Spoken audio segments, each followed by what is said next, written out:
जय बोलिए महावीर भगवान की। जय बोलिए अनंतानंत सिद्ध परमेष्ठी भगवानों की। जय बोलिए श्री पांडव पुराण नामक ग्रंथ की।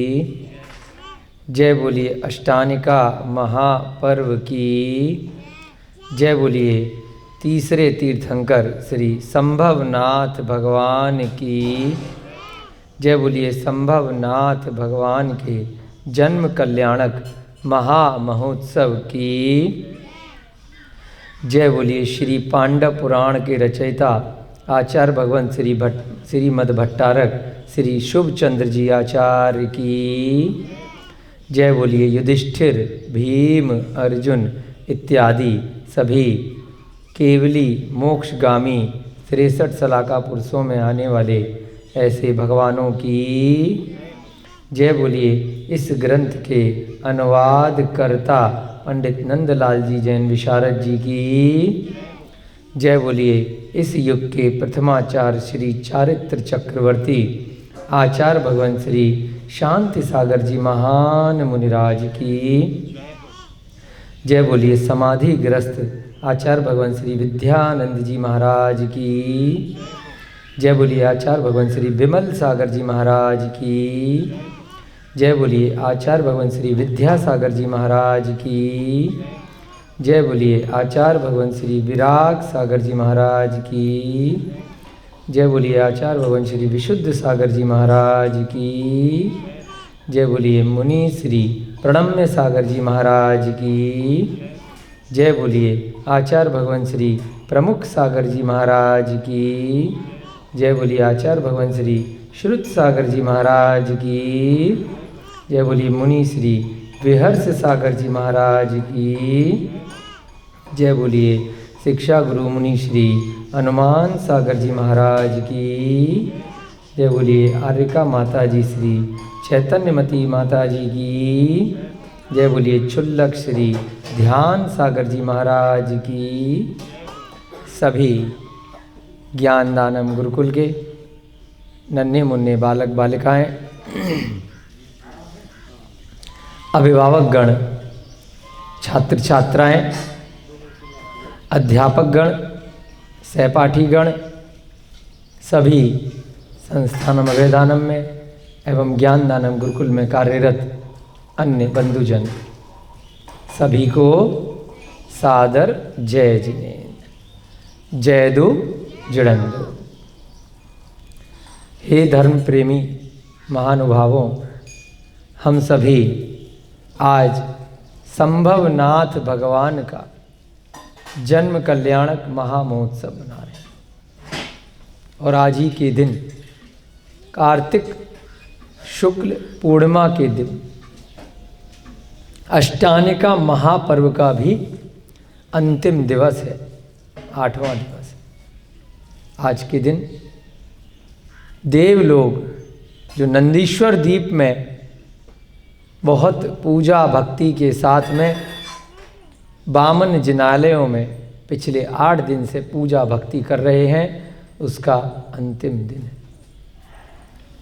ऐसे नंदीश्वर द्वीप में हमें भी कभी सौभाग्य प्राप्त हो, हम भी उसकी अनुमोदना करते हैं। और मनुष्य गति के जो जीव हैं, जो लोग भी अपने अपने जिन मंदिरों में सिद्ध चक्र विधान इत्यादि अष्टानिका की पूजा कर रहे हैं, उनकी भी बहुत बहुत अनुमोदना करते हैं। ऐसा यह पर्व वर्ष में 3 बार आता है।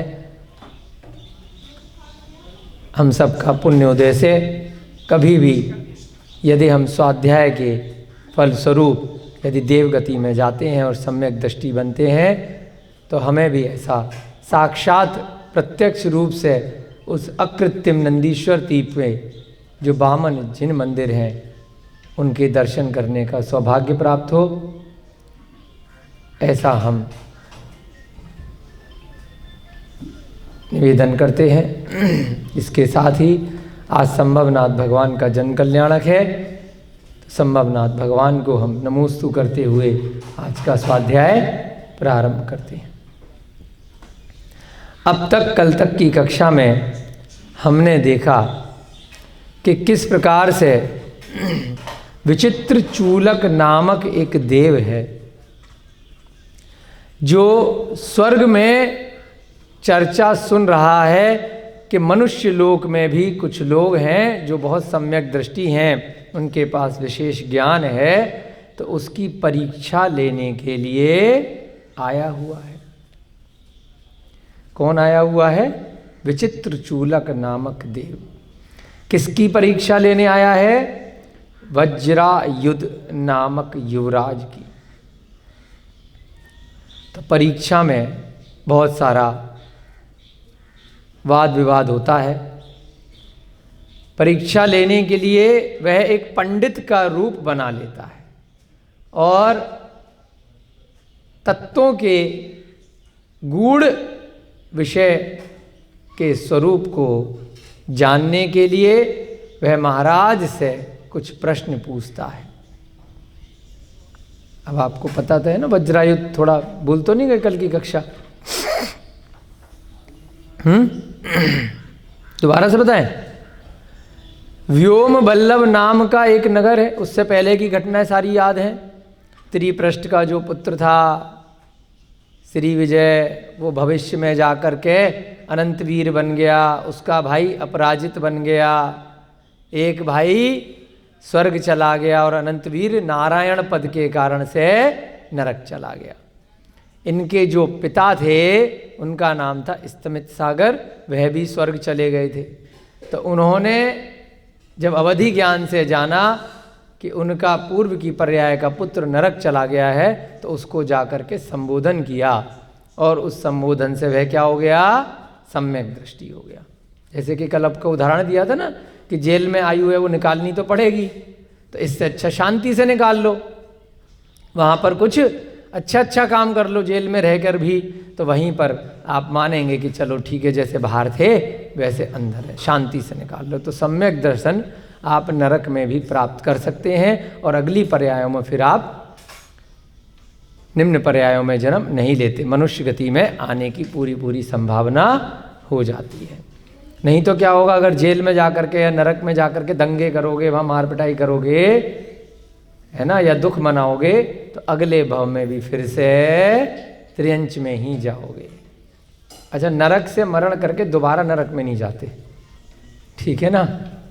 देव से मरण करके, ये भी नियम है ना, देव गति से मरण प्राप्त करके दोबारा से सेम नेक्स्ट गति में देव गति में नहीं जाएंगे, ठीक है ना। देव से डायरेक्ट नरक में जाएंगे, ना ही नरक से सीधे देवगति में जाएंगे, और ना ही नरक से दोबारा नरक में आएंगे, ठीक है ना। क्योंकि नरक में इतना भी पुण्य बैठे बैठे नहीं कर सकते कि सीधे टॉप में पहुंच जाओ, और ऐसे ही देव गति से सीधे मोक्ष नहीं जा सकते, भगवान नहीं बन सकते, ना ही नरक गति से सीधे मोक्ष जा सकते, वहां पे दीक्षा नहीं ले सकते।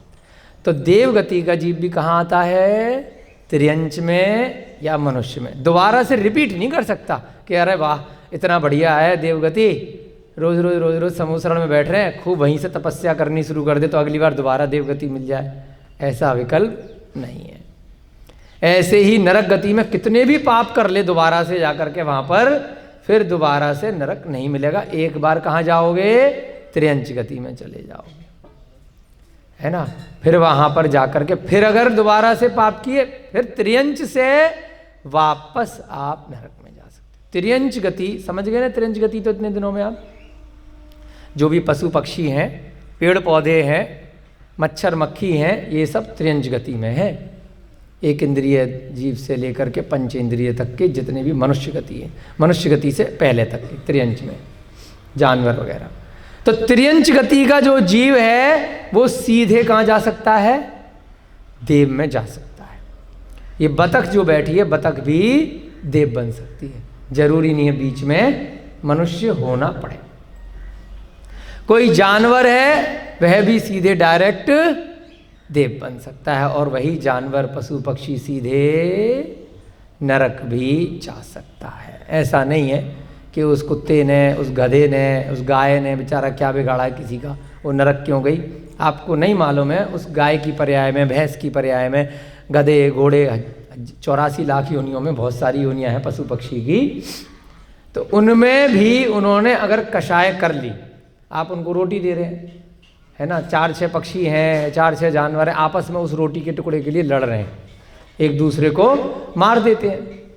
मुर्गों की लड़ाई आपने देखी होगी, सांप नेवले की लड़ाई हो जाती है ना, कुत्तों में आपस में कितने भयंकर युद्ध हो जाते हैं। तो वो सब अगर इतनी क्रुद्ध अवस्था में आर्त रौद्र ध्यान में पूरा जीवन अगर निकालते हैं और अगर ऐसे ही मर जाते हैं तो सीधे कहाँ जाते हैं? वो कुत्ते की पर्याय से या मुर्गे की पर्याय से, बहुत सारी पर्याय से कहाँ जाते हैं? सब नरक जाएंगे या फिर दोबारा त्रियंच गति में आ जाएंगे। तो इसलिए ऐसा कोई गारंटी नहीं है कि त्रियंच गति से नरक नहीं जाते। एक मछली का उदाहरण कई शास्त्रों में आता है, मत्स्य बोलते हैं मछली को, मत्स्य सुना होगा ना, मत्स्य। तो स्वयं भूरमण एक समुद्र होता है, क्या नाम है समुद्र का? बोलो, स्वयं भूरमण, बोलो स्वयं भूरमण। जो अपना मध्य लोक है जिस पे हम लोग रहते हैं, मनुष्य लोग, इसी मध्य लोक में अंत में जाकर के एक समुद्र है सबसे लास्ट में, जैसे 2.5 द्वीप हो गया, 2.5 द्वीप के बाद भी आगे जाकर नंदीश्वर द्वीप, ऐसे चलते चले जाएं, चलते चले जाएं, एक राजू तक ये जो मध्य लोक है, इसमें सबसे अंत में एक समुद्र है, उसका क्या नाम है? बोलो, स्वयं भूरमण, स्वयं भूरमण या स्वयं भूरमण, है ना, बोलने में कैसे ही बोल सकते। तो उस समुद्र में बहुत बड़ी मछलियां होती हैं, बहुत बड़ी बड़ी व्हेल मछली, बहुत योजनों लंबी मछलियां। उसमें भी मछली का जीव का भी उदाहरण आया है कि छोटी भी मछलियां होती हैं, बड़ी भी मछलियां होती हैं। तो वहाँ पर उनको वज्र वृषभ नाराज सहनन होता है। कौन सा सहनन होता है? वज्र वृषभ नाराज। बोलो, थोड़े थोड़े से ऐसे शास्त्रों के शब्द हैं, हम भी रिपीट करते रहते हैं, आप भी रिपीट किया करो। बोलो, वज्र वृषभ नाराज सहनन।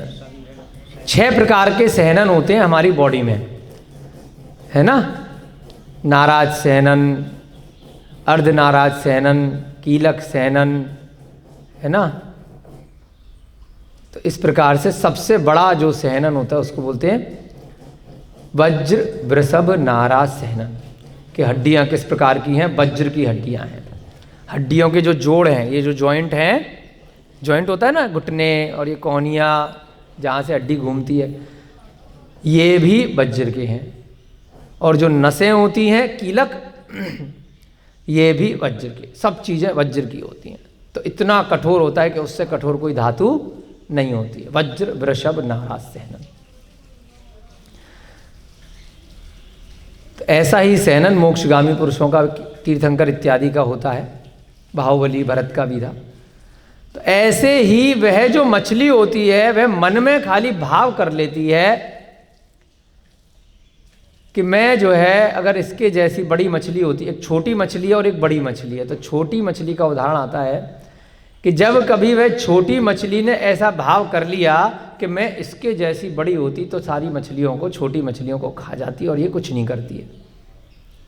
ऐसे मुंह खोल के सोती है पानी के अंदर, बहुत सारी छोटी मछलियां पानी में जाती हैं उसके मुंह में और बाहर निकल आती हैं, उनको वो खाती नहीं है।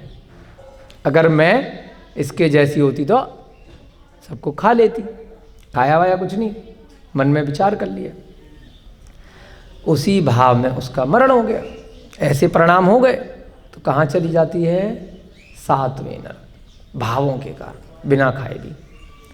तो इस उदाहरण से आप सीखिए, अगर आपने किसी जीव को मारा भी नहीं, खाली विचार कर लिया, उससे भी इतने परिणाम बिगड़ जाते हैं और फिर दोबारा से मौका नहीं मिला वहाँ पर जा कर के मछली की पर्याय में कि सम्यक दर्शन प्राप्त हो, कोई ग्रंथ सुना रहा हो बिठा करके तो दीक्षा ले लो या समूसरण में जा कर के बैठ जाओ, है ना। मछली की पर्याय भी समूसरण में जा सकते हैं, ऐसा नहीं है। त्रियंच गति में जितने भी पशु पक्षी हैं वो सब समूसरण में जा सकते हैं। वहाँ पर समूसरण में सारी व्यवस्थाएं होती हैं, जलचर जीवों की भी, नभचर जीवों की भी और भूमि कायक की भी। मेढक वेढक सब आकर बैठते हैं, समूसरण में, उनको भी जाति स्मरण से भगवान की वाणी सब सुनाई देती है। बाकी गणधरों का इतना पराक्रम होता है जिसके कारण से सबको ध्वनि समझ में आती है क्या बोला है भगवान ने। तो ऐसा यहाँ उदाहरण आया है कि मछली का जीव भी नरक जा सकता है, और साधारण नरक नहीं, सीधे 7वें नरक, जहाँ पर 33 सागर की अधिकतम आयु होती है। सबसे सर्वोच्च आयु जो संसार की गतियाँ हैं, चतुर्गतियाँ, चाहे देवगति हो या नरक गति हो या त्रियंच गति हो या मनुष्य गति हो, अधिकतम आयु कितनी मिल जाती है? सागर में 33 सागर। उससे कम आयु कितनी होती है? पल्य होती है। तो पल्यों की आयु किसको मिलती है अभिषेक जी? पल्यों की आयु मिलती है भोग भूमि के मनुष्यों को और त्रियंचों को। भोग भूमि, उत्तम भोग भूमि, मध्यम भोग भूमि और जघन्य भोग भूमि। इसके अलावा जो स्वर्ग में देवियां होती हैं उनको भी किस में आयु मिलती है? पल्यों में मिलती है। उनकी आयु देवियों की कम होती है और देवों की आयु ज्यादा होती है। जो भवनवासी, व्यंतर और ज्योतिष देव होते हैं उनकी भी आयु किस में होती है मैडम जी? उनकी भी आयु पल्यों में ही होती है। कम से कम 10,000 वर्ष और फिर अधिकतम पल्यों में जाती है।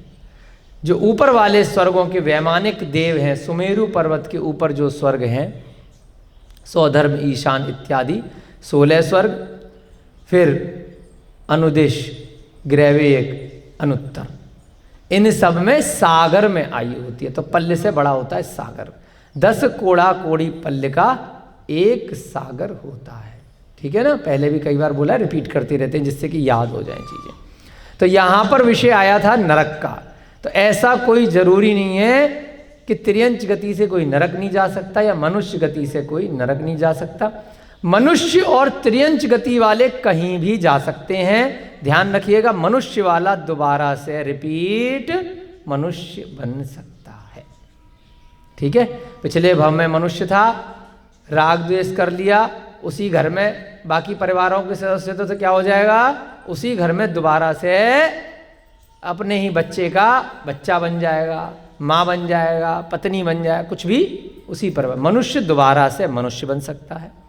मनुष्य दोबारा से अगले भव में, नेक्स्ट भव में जानवर, पशु, पक्षी कहीं भी जा सकता है, पेड़ पौधा भी बन सकता है। इतनी अच्छी पर्याय मनुष्य की। और फिर क्या हो गया? घास फूस बन गया, है ना। जल का एक जीव, अग्नि का एक जीव, कोई से भी जल के अंदर का जो जीव है वो बन सकता है। अग्नि बन सकता है, वायु बन सकता है। वायु भी जो दिख रही है ना, ये दिखती है, कभी नहीं भी दिखती है, आंधी तूफान, ये भी वायु का एक जीव है। ये भी त्रियंच गति है सारी, तो ये भी बन सकता है। भूमि का एक जीव, जमीन दिख रही है ना, इसमें भी अनंत जीव है, ये भी बन सकता है। ठीक है, और कौन सा रह गया? वनस्पति का एक पेड़ पौधा भी बन सकता है। और मनुष्य गति से ज़्यादा पाप कर लिए तो सीधे नरक जा सकता है, अच्छा पुण्य कर लिया तो सीधे स्वर्ग जा सकता है। तो मनुष्य गति से कहीं भी जा सकता है। सेम त्रियंच गति से दोबारा से जानवर बन सकता है, उसी योनि का बन सकता है, या जानवर में दूसरी योनि का बन सकता है। पहले गधा था, फिर घोड़ा बन गया, है ना, बंदर था, लंगूर बन गया, कुछ भी बन सकता है। या त्रियंच गति से फिर नरक में भी जा सकता है, और त्रियंच गति से सीधे स्वर्ग भी जा सकता है। जटायु नाम का जो पक्षी था, भगवान राम ने उसकी सेवा करी थी, वह जटायु पक्षी सीधे स्वर्ग चला गया। मेंढक का जीव, कभी खरगोश का जीव, ऐसे बहुत शास्त्रों में उदाहरण है। पक्षियों के जीव सीधे स्वर्ग गए, जानवरों के जीव सीधे स्वर्ग गए। उस जानवर की पर्याय में सम्यक दर्शन प्राप्त कर लिया, समूह शरण में जाके बैठ गया, किसी मुनि महाराज से सुन लिया, किसी से स्वाध्याय सुन लिया, जाति स्मरण हो गया, और वहीं जानवर की पर्याय में मरण किया, और क्या बन गया? देव बन गया। हमने सीमंदर चरित्र पढ़ा था ना शाम की कक्षा में, कुत्ते का जीव सीधे देव बन गया था अमोकार मंत्र के प्रभाव से। सांप का जीव सीधे देवगति में चला गया, पार्श्वनाथ भगवान ने जब अमोकार मंत्र सुनाया, धरणेन्द्र पद्मावती। तो देवगति में चारों गतियों में कहीं पर भी जा सकता है। ठीक है ना, तो ये चीज थोड़ा सा विषय था, आपको बता दिया। इसके बाद क्या हुआ आगे की कथा में, कि वह जो नरक वाला था, जो अनंत वीर का जीव था, श्री विजय का पिछले भव में जीव था, जो सुतारा का पति था, वह नरक में शांति से रहा। तो उसके बाद आकर के व्योम वल्लभ नामक नगर में उसके पुत्र के रूप में जन्म ले लिया और उसका नाम पड़ा मेघनाथ। राजा का पुत्र बन गया। नरक से सीधे आकर के देखो। तो नरक में भी अगर आपको कभी जाना पड़ जाए तो इस स्वाध्याय को याद कर लेना कि भाई अब गलती से आ गए हैं, आगे से गलतियां नहीं करेंगे, शांति से रहना। कभी इस संसार में कोई गलती हो जाए, सबसे हो सकती है भूल चूक, जेल जाना पड़ जाए, कभी ऐसी कोई कष्ट आ जाए तो शांति से समय को निकाल लेना। कभी कोई रोग इत्यादि हो जाए, कोई विपत्ति आ जाए घर में, धन का लोभ हो जाए, है ना, कुछ भी कारण बन जाए, किसी का मरण हो गया, तो शांति से उस समय को निकालना। उसमें बहुत ज़्यादा कषाय रोना धोना नहीं। सम्यक दृष्टि जीव घर में किसी का मरण हो जाता है तो ज़्यादा चीखें फाड़ फाड़ करके रोता नहीं है, क्योंकि वो जीव तो चला गया, कहीं भी पैदा हो गया होगा। और यहाँ अपने पाप कर्म का बंद कर रहे हो, सर पीट रहे हो, दीवार में मार रहे हो, रोए जा रहे हो, कुछ हासिल नहीं होगा, है ना। समझ रहे हो। हमें भी आता था पहले, कभी कोई दिक्कत हो गई तो। अब जो है जब सीखा तो अपने नए पाप कर्म का बंद क्यों करो फालतू में। जो चला गया चला गया, चिल्लाने से, रोने से, धोने से वापस आ जाएगा क्या? बताओ क्यों अभिषेक जी? हाँ, भैया जी कह रहे व्यवहार लोप हो जाएगा, तो व्यवहार के चक्कर में ही सारे नरक जाते, अटैक पड़ जाता। ज़्यादा रोते हैं ना जो किसी के मरण में, वो तो चला गया अच्छी जगह पूजा पाठ करते हुए, तो वहीं सर पीटते पीटते 4 दिन तक शोक मनाते मनाते तुम्हें अटैक पड़ गया। व्यवहार के चक्कर में कहाँ जाओगे अटैक में? त्रियंच या नरक। तो ज़्यादा व्यवहार के चक्कर में ना पड़ो। हाँ, तो हम तो यहाँ पे उसी की शिक्षा दे रहे हैं। हम व्यवहार की तो शिक्षा दे नहीं रहे यहाँ पर बैठ करके कि दुकान कैसे चलानी है, शादी ब्याह कैसे करना है। यहाँ तो शिक्षा है, देखो मोक्ष की शिक्षा है, इसीलिए इसको 4 अनुयोग में लिया है। व्यवहार करो, सामंजस्य बिठाओ, लेकिन उस व्यवहार के साथ में अपना सम्यक दर्शन समाप्त मत करो। रोने की मना कर रहे हैं, जाने की मना थोड़ी कर रहे हैं। किसी का मरण हो गया तो व्यवहार में जाओ, बैठो, और बाकी लीगों को, जो लोग हैं रो रहे हैं, उनको सांत्वना दो, है ना, कि जो जाने वाला था चला गया, जो विपत्ति थी निकल जाएगी, धन का लोप हो गया, संपत्ति का लोप हो गया, कोई भी दिक्कत हो गई तो आप भी चिल्लाने लग जाओगे, तो उसमें व्यवहार बना के रखोगे, व्यवहार का लोप नहीं होगा। आप उसको समझाओ। जो व्यक्ति बहुत करुण क्रंदन कर रहा है, आक्रंदन कर रहा है, या इसको के इसके निमित्त से ये हो गया, उसने मेरे साथ ये कर दिया, उससे बदला लूँगा, जो ऐसे वार्तालाप कर रहा है, तो उसको समझाओ। यह है सच्चा व्यवहार, कि उसको समता के परिणाम के बारे में समझाओ, उसके असाता वेदनीय कर्म को साता में परिवर्तित करने के लिए प्रेरणा दो, तभी तो सम्यक दर्शन का प्रभाव पड़ेगा। तो इसी कारण से वह विचित्र चूलक नाम का जीव अब उस पुत्र के पास में पहुंचा है ना। पुत्र का नाम क्या था? मेघनाथ। तो बाद में क्या हो गया? अब मेघनाथ ने क्या किया? वहां पर जाकर के उस अगले भव में उसको ध्यान आ गया। वह नंदन वन में सुमेरु पर्वत पे एक दिन घूमने के लिए गया। उसका पिछले भव का जो भाई था, जो अमित गति वाला जीव था, जो अगले भव में अपराजित मरा था, और अब के भव में वो क्या है? अच्युत स्वर्ग में इंद्र बना हुआ है। उसे वो भी घूमने के लिए आया था। उसने कहा, अरे मेरे पिछले भव के भाई, कहाँ चक्कर में पड़ रहे हो? तुमने पहले भी बहुत निदान पाला था, फिर से निदान पाल लिया है, कहाँ विद्याओं की सिद्धि करने के लिए नंदन वन में आए हो? चलो यार, ऐसा करो, अब खत्म करो ये चक्करबाजी, दीक्षा लो। उनने प्रेरणा दी, बताया सारी बातों को। क्या किया तुरंत मेघनाथ ने? वहीं नंदन वन पर सुमेरु पर्वत में दीक्षा ग्रहण कर ली, दिगंबर मुनि बन गया, घर वापस ही नहीं गया।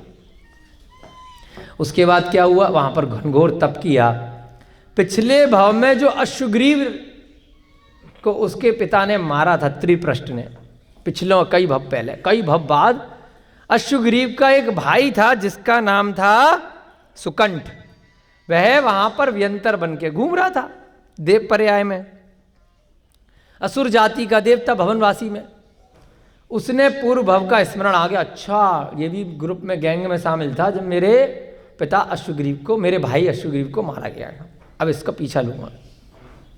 उस भव में जा कर के उसने मुनि महाराज पे बहुत उपसर्ग कर डाला।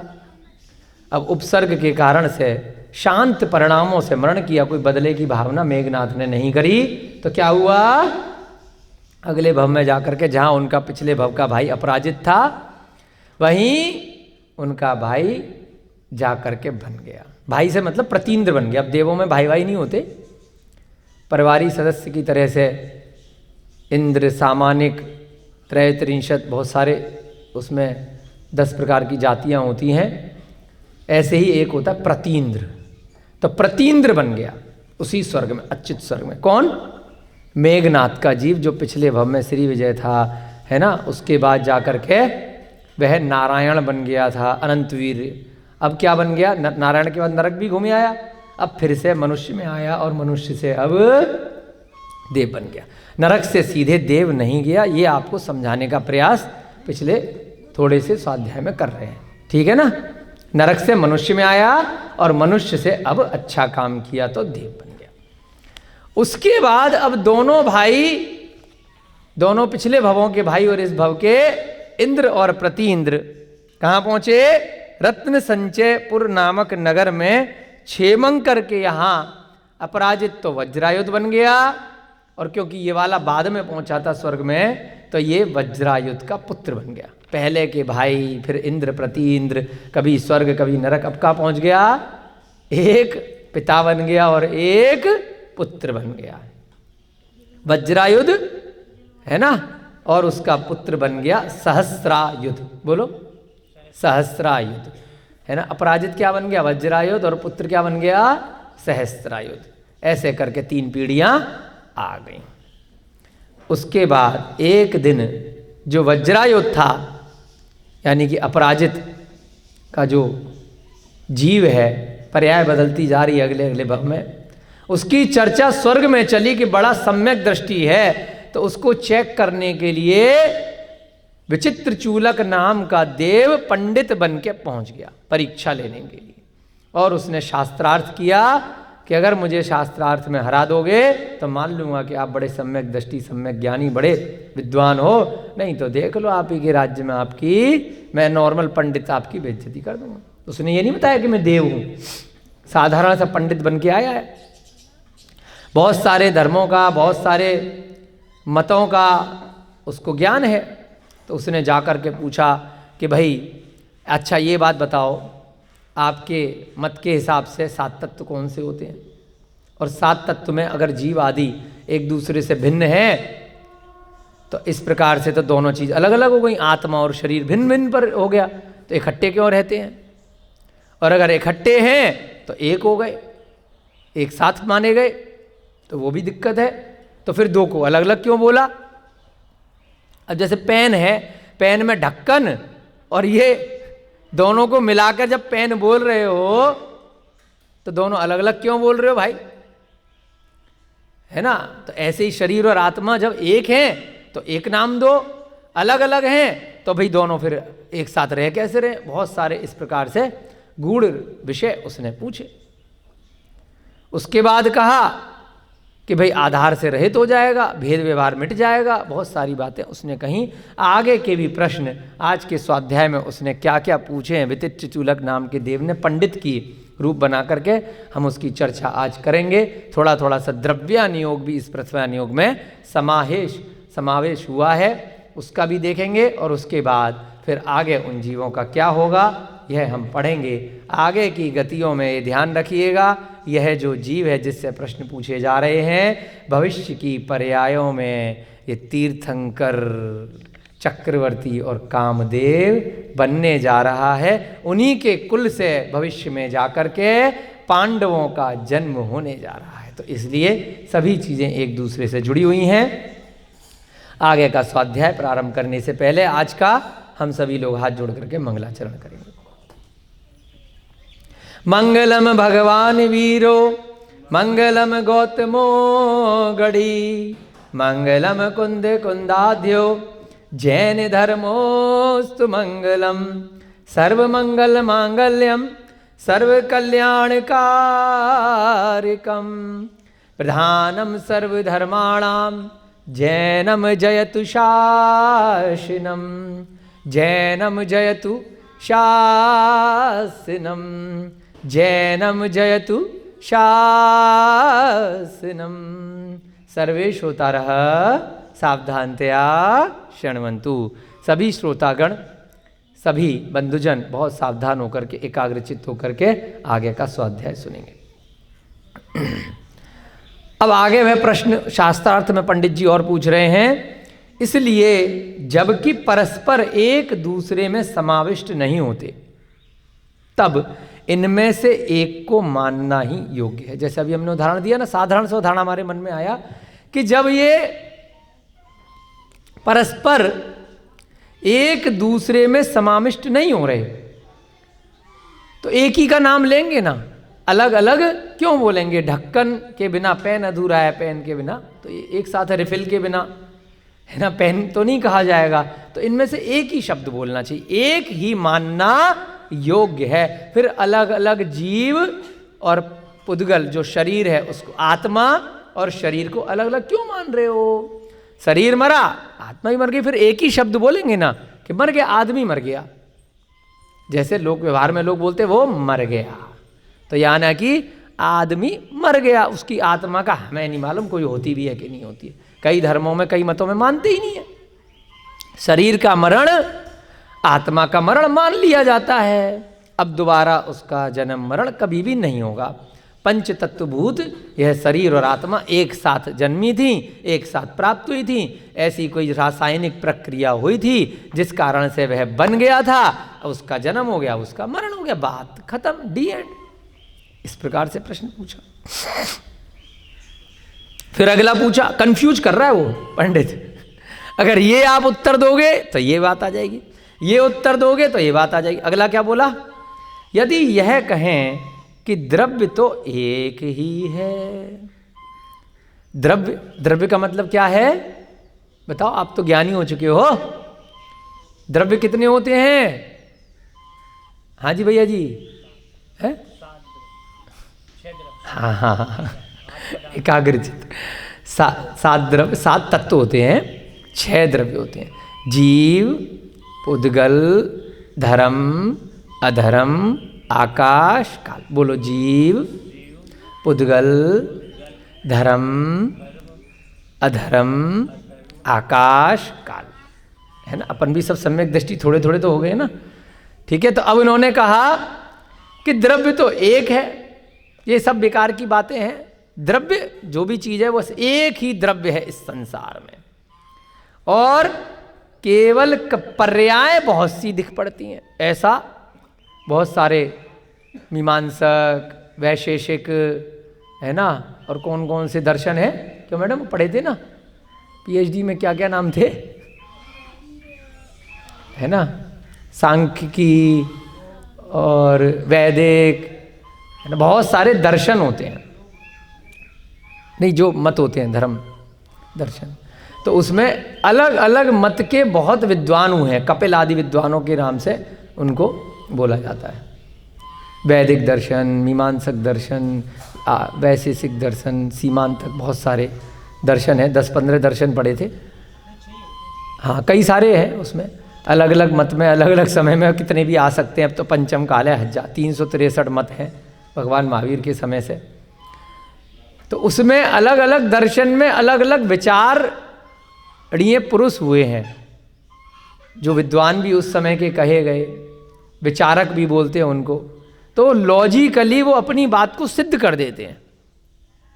तो ऐसे यहाँ पर एक हमने भी ऐसा पढ़ा कि देखो इतने सारे जो लोग बैठे हैं ना, ये सब ब्रह्म पर्याय हैं, एकमात्र ब्रह्मा ही एक द्रव्य है, हम सब उसी से निकले हैं। जो अलग अलग बैठे हैं, ऐसा आपको सम्मोहित कर दिया जाता है उन प्रवचनों के माध्यम से। कभी सुनना आप, हमने भी वीडियो वगैरह देखी, और उसमें जब पढ़ा भी, जब कोर्स कर रहे थे, एमए का कोर्स जैन दर्शन में, पीएचडी का कोर्स, तो उसमें आया, अगर डीपली उसके किताबों को पढ़ लोगे ना, अरे वाह, डूब पड़ोगे। ऐसे लॉजिक दिए जाते हैं कि एकमात्र जो ब्रह्मा है वही द्रव्य है। इस पूरे संसार में सारी की सारी जो पुद्गल पर्याय हैं वो उसी ब्रह्म स्वरूप है। हम सब कहाँ से निकले हैं?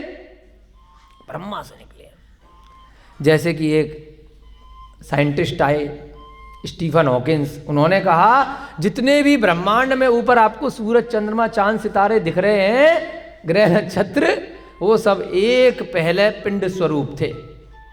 उन्होंने एक थ्योरी बनाई, उसका नाम रख दिया हब्बल थ्योरी, और बोला बहुत भयंकर विस्फोट हुआ था, वो सब तितर बितर होकर निकल गए। तो उसी ब्रह्म, इसी तरीके से हम जितने भी जीव दिख रहे हैं, हम कहाँ से निकले? एक ब्रह्मा जी थे, उन्हीं से निकले हुए हैं। और अंत में जाकर के जब मरण करते हैं तो वापस उसी ब्रह्मा में जाकर के चिपक जाते हैं। जैसे पारे से टुकड़े टुकड़े निकले ना, पारा एक धातु होती है, छोटा छोटा छोटा छोटा पारा, एक बहुत बड़ा पारे का पिंड है, उससे निकला। जब उस पारे का समापन हुआ, आयु पूरी हुई, तो उसी पारे के जो विशाल पिंड था जाकर के मिल गया। बस उसी की हम एक शाखाएं हैं, अलग अलग। ऐसा उस दर्शन में बताया गया। तो यहां पर उस पंडित जी ने भी यही प्रश्न पूछा है। किनसे पूछा है? क्या नाम है राजा का? वज्रायुध से, कि भाई वज्रायुध जी, ऐसा है कि जो द्रव्य है ना वो एक ही होता है, उसकी बस पर्याय दिख रही हैं अलग अलग अलग, जैसे पारे के टुकड़े हो गए, जैसे ब्रह्मा के बहुत सारे टुकड़े दिख रहे हैं, इन सब के अंदर अपनी कोई स्पेशल, अपनी कोई जान नहीं है। ये सारे की सारे उसी से कंट्रोल हैं, उनकी मर्जी के बिना पत्ता भी नहीं हिलता है ना। तो वो ऊपर से जो पिंड है वो ब्रह्मा जी चाह रहे हैं, तो तुम कहीं जाकर के चाकू से किसी को मार रहे हो, और ब्रह्मा जी चाह रहे हैं तो दूसरा आदमी बचा रहा है। वो चाह रहे हैं कि जो जानवर है वो भी उन्हीं का रूप है, एक जानवर तो मारा जा रहा है और दूसरा जानवर उसको खा रहा है, एक मनुष्य उसको खा रहा है। तो एक हाथ ऐसा समझिएगा कि ये भी मेरा हाथ है, ब्रह्मा जी का ये भी मेरा हाथ है, एक हाथ दूसरे हाथ को मार रहा है। एक चाकू से मैं अपना ही शरीर का घात कर रहा हूं, है ना। एक अपने ही मुंह से मैं अपना ही अंग खा रहा हूं। ऐसा कभी सुना? ऐसा कभी संभव है क्या? क्यों मैडम, आप अपने आप को खा सकते हो क्या? तो ऐसे वो ऐसे लोग जो होते हैं विचारक, वो अधूरे ज्ञान में इतने बड़े बड़े ग्रंथ, इतने बड़े बड़े मत बना दिए, ऐसे बड़े बड़े दर्शन बना दिए कि ब्रह्म स्वरूप ही एक ही द्रव्य है संसार में, उसकी सारी पर्याय हैं। वो पर्याय दिख रही हैं, वो हैं नहीं अलग अलग, वो आपका मोह है, अंधकार है। आपको लग रहा है ये अलग अलग है, आप रिंकी मैडम बैठी हैं, आप सप्ता दीदी बैठी हैं, लग रहा है आपका मति भ्रम है, अलग अलग एक हैं। ऐसा सम्मोहित करके वो ग्रंथों की रचनाएं की गई हैं। उसी से वह प्रश्न पूछ रहा है पंडित कि भाई ये सब तो एक ही द्रव्य की पर्याय है,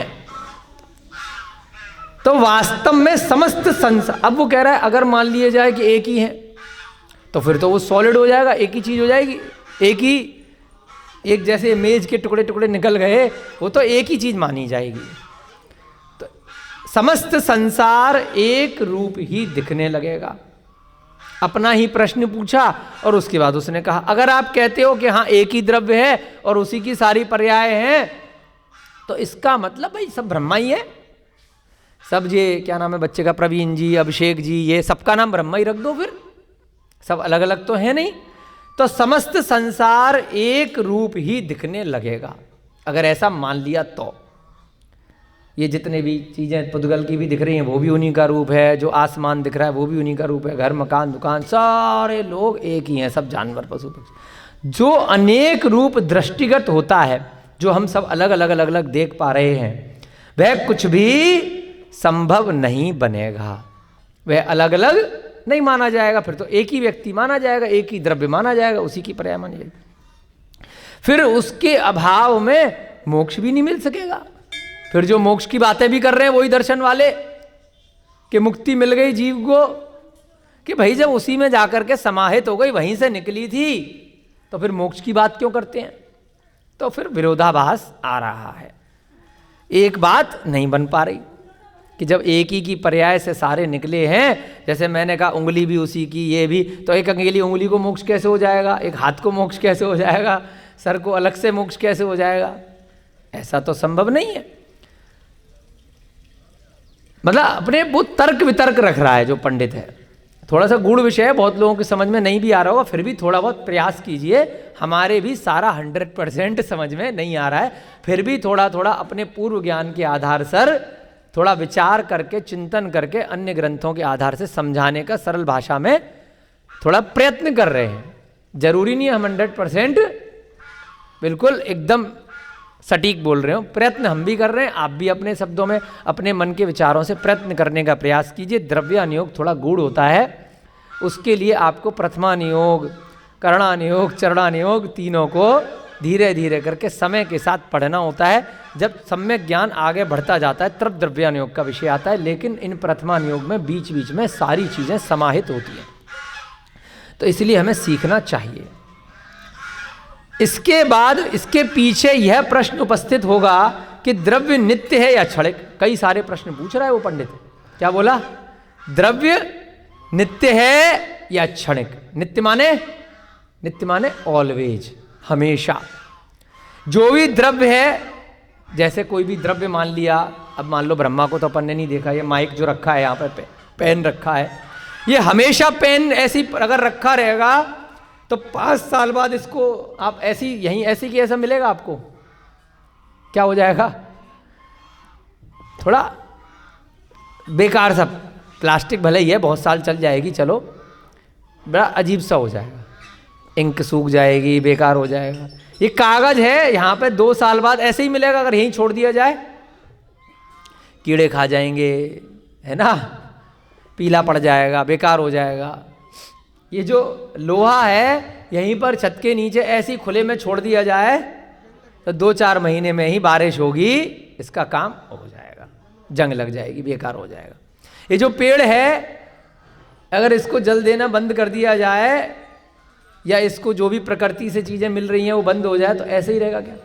तो ये नित्य हुआ, जितना भी द्रव्य दिख रहा है, या अनित्य हुआ? बताओ, अनित्य हुआ। यही प्रश्न वो पूछ रहा है कि जो भी आसपास चीजें दिखाई दे रही हैं, जो द्रव्य के बारे में बात कर रहा है, वो हमेशा वैसा की वैसा रहने वाला है। नित्य माने हमेशा। ये जो बच्चा है, क्या नाम है तुम्हारा? दीपक, नाम भूल गया। हाँ, साहिल, सॉरी। हाँ, तुम बचपन में भी इतनी हाइट के थे जब पैदा हुए थे, अब 4 साल बाद भी इतने ही रहोगे क्या? है, बड़े होगे ना। तो नित्य हुए या अनित्य हुए? अनित्य हुए। परिवर्तित हो रही है पर्याय है, परंतु तुम्हारे अंदर जो आत्मा है वो बचपन में भी वही साहिल की आत्मा थी और अभी भी वही है, तो वो नित्य हुई या अनित्य हुई? नित्य हुई। आत्मा वही है। समझ गया लड़का? देखो इतनी सी उम्र में यही तो है रेगुलर आने का। रेगुलर नहीं भी आ रहा, बीच बीच में तो आ जाता। तो जो आत्मा है वह पिछले भव में भी वही थी, पर्याय बदली थी, और इस भव में भी नीरज जी वही आत्मा है। अगले भव में भी मरण को प्राप्त करने के बाद वही आत्मा घूम फिर के जैसे कर्म करोगे पहुंच जाएगी। तो शरीर क्या हो गया? अनित्य हो गया, और आत्मा क्या हो गई? नित्य हो गई। अनित्य माने जो हमेशा रहने वाला नहीं है, उसका पर्यायवाची है क्षणिक। उदाहरण दिया ना, जल के बुलबुले के समान जीवन है पानी की बूंद। थोड़ा सी देर के लिए आप पानी रख दो, 4 घंटे में अगर धूप में रख दोगे उड़ जाएगा। गैस पे ज्यादा देर जला दोगे तो उड़ जाएगा। पानी की बूंद बुलबुले के समान है, क्षणिक है। तो प्रश्न पूछा कि जो द्रव्य है, अच्छा बताओ वो हमेशा रहने वाले हैं या मिटने वाले हैं? क्षणिक, क्षणिक माने क्षण में। हम भी यहां पर बैठे हैं तो क्षण कि कुछ 1-आधा घंटा क्षण भर ही माना जाएगा। इन दोनों बातों से वस्तु में अर्थ क्रिया नहीं बन सकती। ये प्रश्न पूछ रहे हैं। अगर दोनों बातें हो रही हैं, अर्थ क्रिया नहीं बन पा रही है, अर्थ क्रिया के अभाव से वस्तु सत्ता ही ठहरेगी। जब अर्थ और क्रिया नहीं है तो वस्तु की जो सत्ता है कि जैसी है वैसी है, वही मानी जाएगी। इसीलिए इन कपोल कल्पित मन घड़ंत बातों से आप सदृश विद्वान को कदापि भ्रमित नहीं होना चाहिए। तो उन्होंने, पंडित जी ने बहुत सारे अलग अलग मत के विषय उन्होंने अलग अलग रखे कि देखो हमें तो ये लगता है कि ये सारा संसार एक स्वरूप है, एक ही पिंड से निकला है और वापस उसी में चला जाएगा, या फिर यह शरीर और आत्मा एक है या अलग है, ये सब बातें जो अलग अलग लोग बताते हैं, हमें ऐसा लगता है कपोल कल्पित हैं, यानी कि विद्वानों की कल्पना के समान है। जैसे कि वर्तमान का जो विज्ञान है, साइंटिस्ट हैं, वो एक कपोल कल्पना करते हैं कि पृथ्वी घूम रही है, सूर्य चक्कर लगा रहा है। अभी जैसे आज के दिन भी चंद्र ग्रहण पड़ रहा है, हम कल पढ़ रहे थे अखबार में, किसी ने भेजा हुआ था। टोटल कपोल कल्पना लग रही थी अगर जिन ग्रंथ से देखा जाए तो, कि सूर्य, चंद्रमा और पृथ्वी तीनों एक साथ लाइन में आ जाएंगे घूमते घूमते, तो चंद्र ग्रहण पड़ जाएगा। अभी 15 दिन पहले दीपावली वाला दिन, कार्तिक कृष्ण अमावस्या थी, उस दिन सूर्य ग्रहण पड़ा था, तब भी कपोल कल्पित, अरे ग्रहण पड़ रहा है पता है, परंतु उसको सत्य बताओ ना। जो ज्योतिष शास्त्र में लिखा है, ज्योतिष शास्त्र इन्हीं ग्रंथों से निकला है, वहां साफ साफ लिखा है कि राहु और केतु का विमान क्रमशः सूर्य और चंद्रमा के नीचे आ जाता है, तब सूर्य ग्रहण या चंद्र ग्रहण पड़ता है। आप एक तरफ तो राहु और केतु के लिए इतनी अंगूठियां, इतनी मालाएं, इतनी पूजा, शनि वो ड्रामा रचते हो, और उसके बाद जब अखबार में छापते हो, ज्योतिष में वहां छाप देते, तीनों एक दिशा में आ गए। तो दोनों बातें एक ही विद्वान आदमी एक साथ कैसे कह रहा है? एक तरफ तो कपोल कल्पित कहानियां भी कह रहा है, जो वर्तमान के विद्वानों ने, जो कथित विद्वान है, जिन्होंने कुछ किताबें लिख दी, ज़्यादा नहीं, 15, 20, 25, 50 साल पहले, उससे पहले तो ये था ही नहीं कि तीनों घूम रहे। गैलीलियो के बाद से, फिर स्टीफन हॉकिंस, और उसके बाद जब से किताबें आई अंग्रेजी दिशा की, बाहर की विदेशी, तभी से तो आया कि पृथ्वी घूम रही है। उससे पहले तो वेदों में, शास्त्रों में, सब जगह पृथ्वी स्थिर ही थी। चाहे कुरान उठा करके देख लो, चाहे बाइबल उठा करके देख लो आप, अंग्रेजों की बाइबल, उसमें भी पृथ्वी स्थिर है। चाहे जिन धर्म के शास्त्र देख लो, सब जगह जम्बूद्वीप, भरत क्षेत्र, आर्यखंड, सब जगह वर्णन है। वेदों में भी वही वर्णन है। वेदों में भी जो लोग पूजा करते हैं जाकर के, या जो भी चीज़ें पढ़ते हैं, वहाँ पर भी जम्बूद्वीप, भरत क्षेत्र। अब भैया कहाँ है जम्बूद्वीप? अगर घूम रही है पृथ्वी तो क्यों जाकर के रोज़ सुबह अभिषेक करते हो? हमने बहुत हिंदू धर्म के, अन्य धर्मों के अभिषेक वगैरह देखे, सब जगह जम्बूद्वीप, भरत क्षेत्र, आर्यखंड यही बोला जाता है। तो क्यों पूजा कर रहे हो फिर? क्यों उन भगवान के पास जा रहे हो? यहाँ से बद्रीनाथ तक, केदारनाथ तक, चारों धामों तक, जब मान ही नहीं रहे हो उनके ग्रंथों को। पूजा के समय आधे घंटे, 1 घंटे मान लेते हो, जब विपत्ति आती है तब भगवान को मान लेते हो, उनके ग्रंथों को मान लेते हो, बाकी स्कूल में दूसरी चीजें मानते हो। तो आज चंद्रग्रहण आ रहा है, उस चंद्रग्रहण का भी कारण क्या है? राहु केतु के जो विमान होते हैं वह इस प्रकार से सूर्य चंद्रमा के नीचे आते हैं, तो कभी सूर्य ग्रहण पड़ता है, कभी चंद्र ग्रहण पड़ता है। ठीक है ना? तो ये जो सत्य बातें हैं, वही बातें हैं, वही ग्रंथों में लिखी हैं। अभी क्या कर दिया? चंद्र ग्रहण तो मान रहे हैं आज पड़ रहा है, परंतु अरे ऐसे ऐसे पड़ रहा है, तो ठीक है घूम रहे हैं, तो आपको क्या बिगाड़ रहे हैं? फिर आपको उस चंद्र ग्रहण में ये नहीं करना, वो नहीं करना, ये इस राशि को ये प्रभाव पड़ेगा, उस राशि को ये प्रभाव पड़ेगा। फिर आधी बात तो उनकी मान रहे हो, आधी बात इनकी मान रहे हो। ऐसे नहीं चलता है। या तो पूरा इधर का मानो या पूरा उधर का मारो। खिचड़ी क्यों बना रहे हो? समझ रहे हो मैडम? खिचड़ी बन रही है बिल्कुल। शनि ग्रह ये हो रहा है, वो हो रहा है। अरे तो जो अपने ग्रंथ कहते हैं वही सत्य है, उसमें पृथ्वी कहीं नहीं घूमती है। तो यहां पर भी ऐसे ही प्रश्न उसने पूछा कि कपोल कल्पित मन घड़ंत बातों से, ये शब्द ग्रंथ के हैं, आप सदृश विद्वान को कदापि भ्रमित नहीं होना चाहिए। स्कूल में, व्यवहार में, चलो मजबूरी है, पढ़ रहे हो, ठीक है, एग्जाम दे आओ, 12th तक का, BSc का, जो भी एग्जाम देना है, लेकिन भ्रमित मत हो। है ना कि अंडा खाने से प्रोटीन मिलता है, जानवर खाने से बॉडी बनती है, कि भैया खाओगे तो नरक जाओगे। कपोल कल्पित उन्होंने लिख दिया क्योंकि उनको दुकान चलानी थी। है ना? समझ रहे हैं? कपोल कल्पित है सारी बातें। अंडा खाने से कोई प्रोटीन नहीं मिलता है, बीमार पड़ते हो। है ना? दूसरे विद्वान हैं वह कहते हैं कि बीमार पड़ता है, कैंसर होता है। कल वर्ल्ड कैंसर डे था, विश्व कैंसर दिवस। आधे विद्वान कह रहे थे कि मांस खाने से कैंसर ठीक होता है, आधे विद्वान कह रहे थे मांस छोड़ने से कैंसर ठीक होता है। भाई किसकी मां ने कंफ्यूज कर रखा है? अपना विवेक लगाओ, खा के देख लो कि तुरंत हजम करने के लिए फिर तुरंत जो है पड़ जाओगे। खा के दिखाओ उस शेर की तरह से मांस, डायरेक्ट पकड़ो बकरे को, गधे को, घोड़े को, मुर्गे को सीधे पकड़ो और खाओ ऐसे कच्चा, पता चलेगी क्या करेगा वो।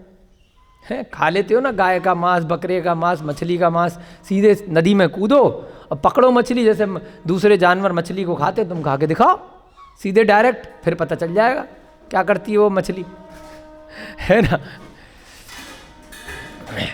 तो ऐसे मांसाहारी से कुछ नहीं होता, ये सब क्या कपोल कल्पित बातें हैं। यहां पर भी उस पंडित जी ने यही कहा। तो उनको क्या बोला, देखो हमने आपकी बड़ी तारीफ सुनी है इसलिए इतने दूर से आए हैं, आप जैसे आपके सदृश विद्वान को कदापि भ्रमित नहीं होना चाहिए।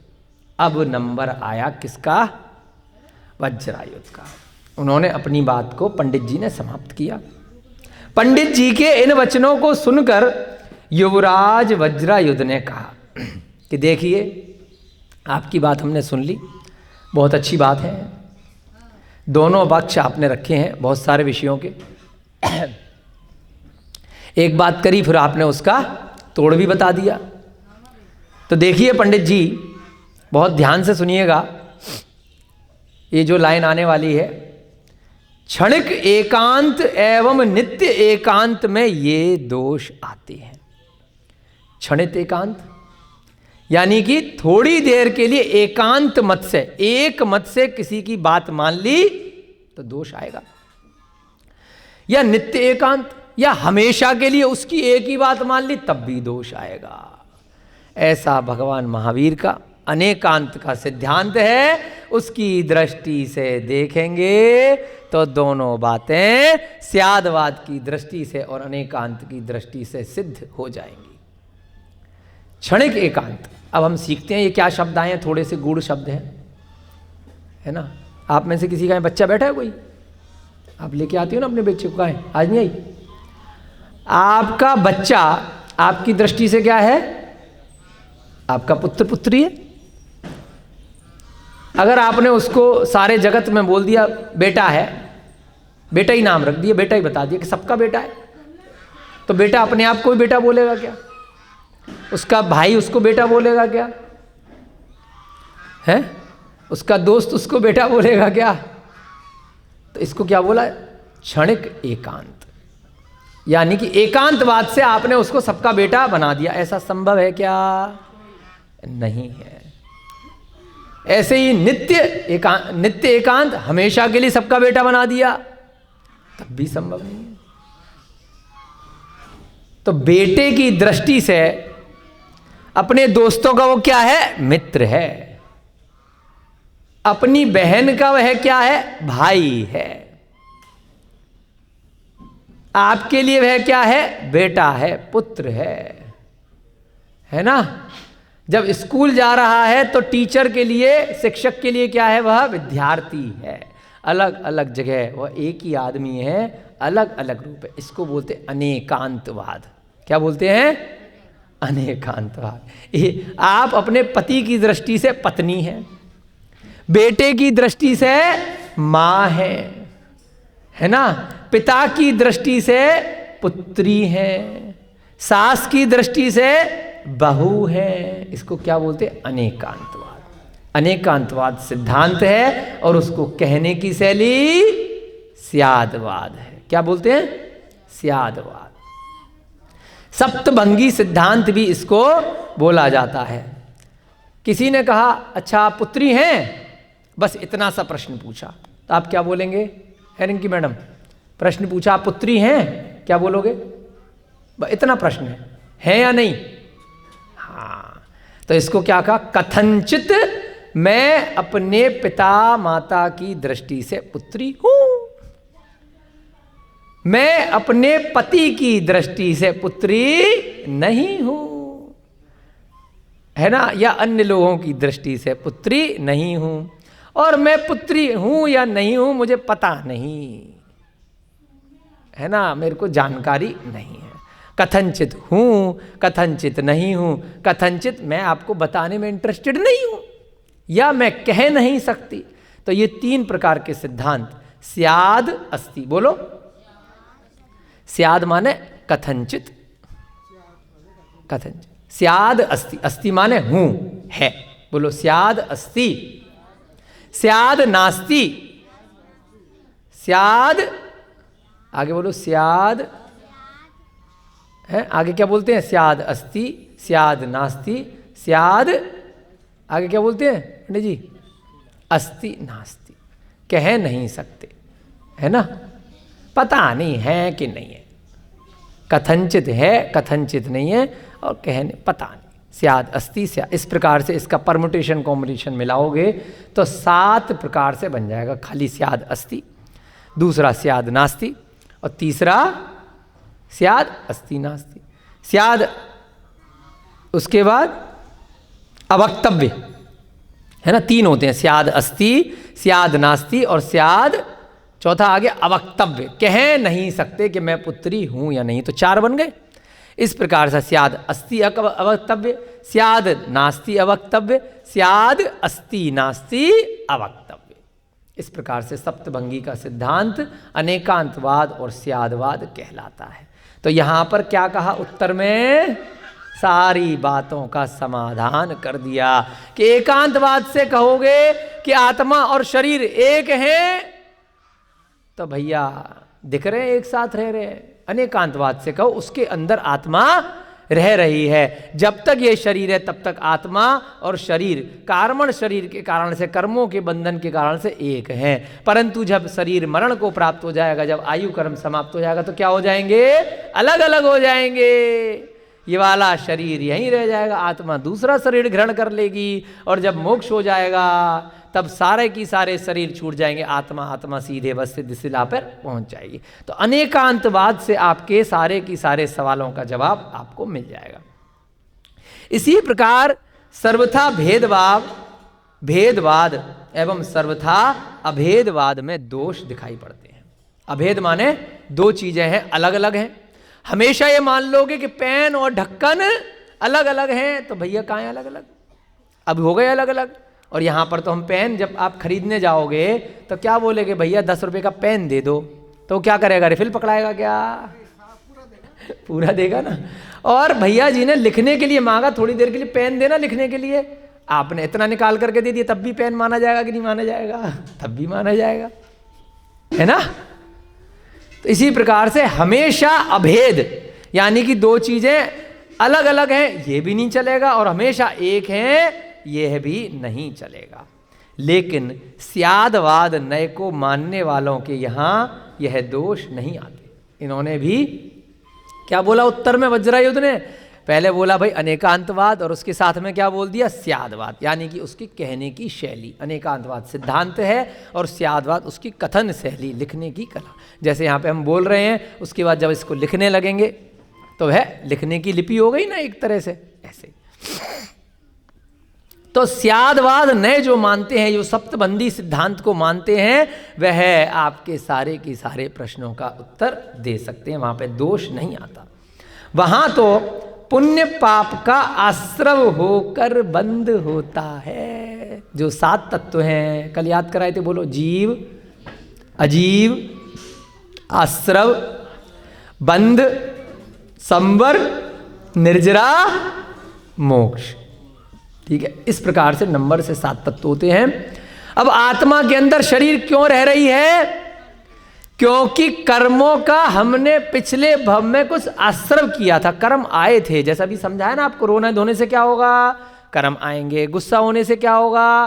कर्म आएंगे। कषायों से और पाप से क्या होता है? राग द्वेष के वशीभूत कर्म आकर के आत्मा से कार्मण शरीर के रूप में चिपक जाते हैं, बंधन को प्राप्त हो जाते हैं। पहले आश्रम माने आना, है ना, और बंधन माने बंध जाना। कोई चीज हवा के माध्यम से, यहां पे मान लीजिए तेल फैला दिया गया, तो हवा के माध्यम से धूल के कण पहले उड़ करके आए और आकर के उस तेल पर चिपक गए, पहले आए। नौता किसने दिया? आपने दिया। गुस्सा किसने किया? आपने किया। राग किसने किया? आपने किया। तो जो इस संसार में चारों तरफ और गुस्से वाले जो कर्म थे, वो आकर के चिपक गए, ठीक है ना, और उसके बाद बंध को प्राप्त हो गए। अब नए गुस्सा नहीं करूंगा, अब दोबारा से समझ में आ गया, क्या करा? रोक दिया, अब शांत बैठूंगा, समता प्रणाम। तो अब संवर लग गया। अब नए गुस्से के परिणाम से नए कर्म आत्मा में आकर के नहीं बंधे। उसके बाद जो पहले से आकर के चिपक गए थे वो धीरे धीरे करके, जैसे धूल के कण तेल में आकर के चिपक गए, अब नए कण आकर के नहीं चिपक रहे हैं, तो धीरे धीरे करके समय अनुसार वह झड़ेंगे। तो उसको क्या बोला? निर्जरा, निकलना। और जब सारे की सारे धूल के कण निकल गए, सारे के सारे कर्म आत्मा से निकल गए, तो क्या हो गया? मोक्ष हो गया। पहले आत्मा में, आत्मा के ऊपर क्या? अजीव माने पुद्गल। इस पुद्गल में कर्म आए, आकर के बंध चिपके, चिपने के बाद आपने नए कर्मों को आने से रोका, संवर, और उसके बाद पुराने कर्मों की निर्जरा करी, निकाले धीरे धीरे कर करके, तो क्या हुआ? निर्जरा। और जब सारे कर्म निकल गए, ये शरीर भी चला गया, आत्मा के ऊपर जितने भी कारण शरीर के कारण से 8 कर्म थे वह निकल गए। कौन कौन से कर्म थे? बोलेंगे सब मिलकर के। ज्ञानावर्णी, दर्शनावर्णी, मोहनीय, अंतराय, इसके बाद 4 अघातिया कर्म, आयु, नाम, गोत्र, वेदनीय। 4 ऊपर वाले घातिया कर्म थे। उसके बाद आप भगवान बन जाओगे, अरिहंत बन जाओगे, और बाकी के कर्म आपको अरिहंत अवस्था के बाद अघातिया वाले आयु कर्म के साथ निकलेंगे। इस प्रकार से सारे कर्म निकल गए, दोनों अलग हो गए। पुण्य पाप के कारण आश्रव होकर के बंध होता है, फिर बंध के अभाव से मोक्ष अवस्था प्राप्त होती है। कौन कह रहा है? वज्रयुत कह रहा है पंडित जी को। जब बंध का अभाव हो जाएगा, यानी कि अब आत्मा में कोई भी नया कर्म आकर के बंधेगा ही नहीं, ना आयु कर्म बनेगा, ना नाम कर्म बनेगा, ना गोत्र कर्म बनेगा, ना वेदनीय कर्म। 4 कर्म पहले नष्ट कर दिए, बाकी के 4। तो क्या हो गया? आत्मा अकेली रह गई। कहाँ पहुंच गई? मोक्ष गति में पहुंच जाती है। यदि कोई शंका करे कि स्यादवाद की सिद्धि कैसे हुई, तो उसका यही उत्तर होगा। अगर फिर से कोई शंका करेगा कि स्यादवाद की सिद्धि कैसे हुई, तो कर्मों के बंधन के कारण से यह सप्तभंगी सिद्धांत बनता है। इसी प्रकार से इसका उत्तर मिलेगा। अगर आपके सारे की सारे प्रश्नों को स्यादवाद रूपी कसौटी पर परख करके देख लिया जाए, जो भी आपने प्रश्न किए हैं अनेकांतवाद और स्यादवाद में अगर उसको देख लिया जाएगा, तो इसमें कोई भी बाधा उत्पन्न नहीं हो सकती। एक मत से आपकी एक बात सही है और एक मत से नहीं सही है, तो दोनों बात एक तरह से सत्य हो सकती हैं। तो इसलिए अनेकांत का सिद्धांत ये पहले के तीर्थंकरों ने भी दिया, और ये तो शांतिनाथ से पहले की घटना चल रही है, और वर्तमान समय में अंतिम तीर्थंकर 24वें तीर्थंकर स्यादवाद और अनेकांतवाद का सिद्धांत भगवान महावीर ने भी दिया। सभी तीर्थंकर अपने अपने काल में, सभी मोक्षगामी, सभी केवली भगवान, सभी आचार्य महाराज यही स्यादवाद का सिद्धांत, यही अनेकांत का सिद्धांत समझाते हैं। यही सिद्धांत है जो 363 मतों से जैन मत को, अरिहंत मत को भिन्न करता है, और इस सिद्धांत का कोई भी तोड़ किसी भी अन्य दर्शन में, अन्य मत में नहीं है। कौन सा सिद्धांत है? अनेकांतवाद और स्यादवाद का सिद्धांत। कितना समय हो गया है? 10:32। चलिए, इस प्रकार युवराज से इस प्रकार सटीक उत्तर को सुनकर देव ने अपनी पराजय स्वीकार कर ली। वह यही तो सुनना चाहता था। इतना घुमा फिरा करके बहुत प्रश्न पूछे थे, और एक ही लाइन में बस स्यादवाद और अनेकांत समझाया और सारे प्रश्नों का उत्तर दे डाला। तो जो चित्र, क्या नाम था, विचित्र चूलक जो देव था, उसने अपने स्वरूप में आ गया और उस वज्रायुध को नमस्कार किया, हार अपने आप मान ली कि यही तो सुनना चाहता था। वास्तव में बड़े विद्वान हो आप। ऐसे ही स्वर्ग में आपकी चर्चा इंद्र के सामने नहीं चल रही थी। वह वज्रायुध की स्तुति करके स्वर्ग चला गया। वज्रायुध जो युवराज था कि बहुत सुंदर, बड़े विद्वान हो, आपकी जय हो, उनकी स्तुति करी, उनको भेंट आभूषण जो भी स्वर्ग में से लेकर आया होगा उनको गिफ्ट विफ्ट दिए और अपने घर चला गया। तत्पश्चात राजा क्षेमंकर 12 भावनाओं का चिंतन करने लगे। क्षेमंकर कौन थे? वज्रायुध के पिता थे। जहां पर ये पैदा हुआ है, इसके बेटे के रूप में सहस्रायुध है। दादा पुत्र और पुत्र का पुत्र, 3 पीढ़ी आ गई है। अब जो क्षेमंकर हैं उनको वैराग्य हो गया, अब बहुत हो गया, संसार में रहते रहते बच्चे बड़े हो गए, कहाँ चक्कर में पड़ेंगे।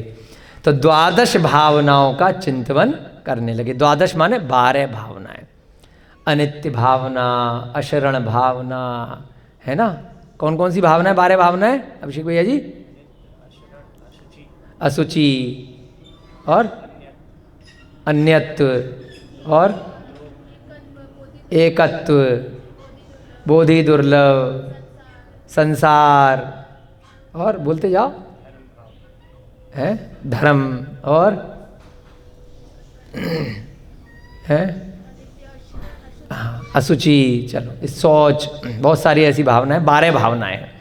राजा राणा छत्रपति हाथिन के असवार, मरना सबको एक दिन अपनी अपनी बार, धल वल देवी देवता मात पिता परिवार, करती विरिया जीव को कोई न राख, आर्षव संवर निजरामुख। ये सारे के सारे 12 भावना है। पंडित भूधर दास जी ने एक एक भावना को समझाने के लिए 12 इसमें छंद लिखे हैं, लोगों को बोधि दुर्लभ सारी। तो यह 12 भावनाओं का चिंतवन, ऐसे नहीं रोज रोज तो हम भी रटते हैं चिंतवन, मैं अनित्य हूँ। कौन है अनित्य?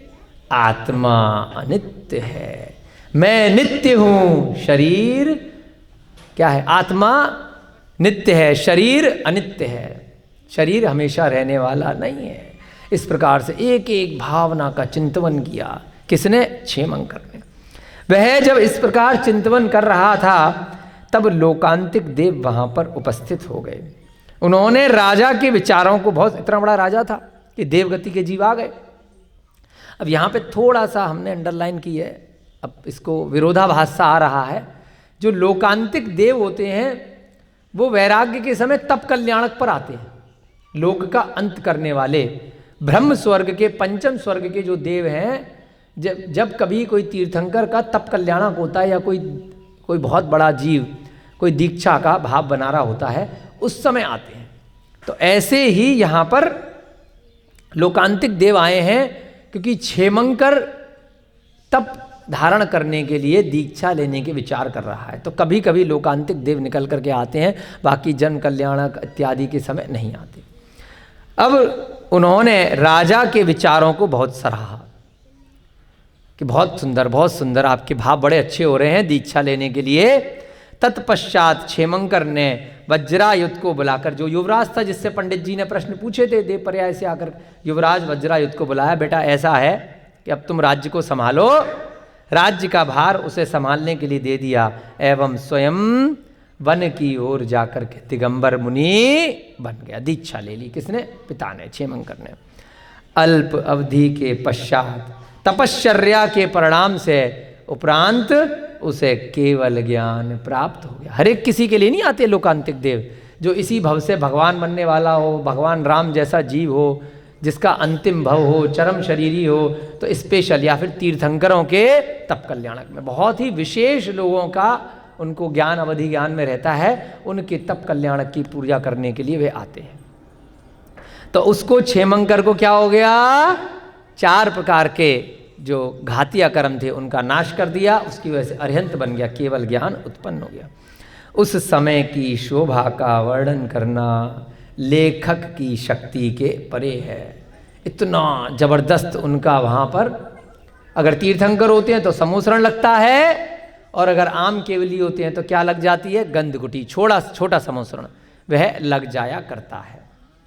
तो इस प्रकार से उस समय कितना सुंदर माहौल था, कितने सारे देव देवियां स्वर्ग से आए होंगे, कितने त्रियंच गति के जीव, मनुष्य गति के जीव उन भगवान की पूजा स्तुति करने आए क्षेमंकर राजा की, जिन्होंने केवल ज्ञान को प्राप्त कर लिया, राजपद का त्याग कर दिया और उसके बाद अरिहंत पद को प्राप्त कर लिया। अब मोक्ष का टिकट कन्फर्म हो गया, रिजर्वेशन की सीट ले ली। अब बस आयु पूरी करेंगे और मोक्ष जाएंगे, सिद्ध बनेंगे। तो ऐसे क्षेमंकर भगवान की, ऐसे हमने आज थोड़ा सा यहाँ पर टेक्निकल विषय रखा यहाँ पर जो प्रश्न पंडित जी ने पूछे वहाँ पर वज्रायुध से उन प्रश्नों को थोड़ा थोड़ा अनेकांतवाद और स्याद्वाद सुना। बहुत लोगों के समझ में आया होगा, बहुतों के समझ में नहीं आया होगा, कोई घबराने की बात नहीं है। धीरे धीरे स्वाध्याय निरंतर करते रहेंगे, आगे के विषय भी बीच बीच में लेंगे, तो आज नहीं तो कल ये सारे गूढ़ विषय भी समझ में आ जाएंगे, आप सभी के भी और हमारे भी। अभी भी हमारा पूरा सारा की सारा ज्ञान इस विषय में पक्का नहीं है, धीरे धीरे आप सबके सहयोग से स्वाध्याय कर रहे हैं, आज नहीं तो कल ये ज्ञान प्राप्त होगी। हाँ, अभी नहीं तो अगले जन्म में। अभिषेक भैया जी कह रहे हैं कि अनेकांत स्याद्वाद ये सारी चीज़ें अगले जन्म में तब अच्छे से समझ में आ जाएंगी, जब अपना ज्ञानावर्णी कर्म का क्षयोपशम थोड़ा अच्छा रहेगा, है ना, तब जा करके जैसे जैसे ज्ञान में वृद्धि होती है वैसे वैसे ज्ञान की प्राप्ति होती चली जाती है। छोटे बच्चे को कम ज्ञान होता है, धीरे धीरे वह ABCD सीखता है, क ख ग घ सीखता है, गणित सीखता है, तो 12th में जाते जाते थोड़ा ज़्यादा हो जाता है। तो ऐसे समय के साथ सम्यक दर्शन सम्यक ज्ञान में हमारी वृद्धि होती जाए, ऐसा हम यहाँ पर अध्ययन कर रहे हैं। आज की कक्षा का समय हो रहा है। जय बोलिए महावीर भगवान की, जय बोलिए आदिनाथ भगवान की, जय बोलिए तृतीय तीर्थंकर श्री संभवनाथ भगवान की। भगवान के जन्म कल्याणक महामहोत्सव की अष्टानिका महापर्व के अंतिम दिवस की, आज के आनंद की, जय बोलिए इस युग के प्रथमाचार्य श्री चारित्र चक्रवर्ती आचार्य भगवान श्री शांति सागर जी महाराज की। आप सभी को जय दु जड़ंदु, जय जिनेन्द्र।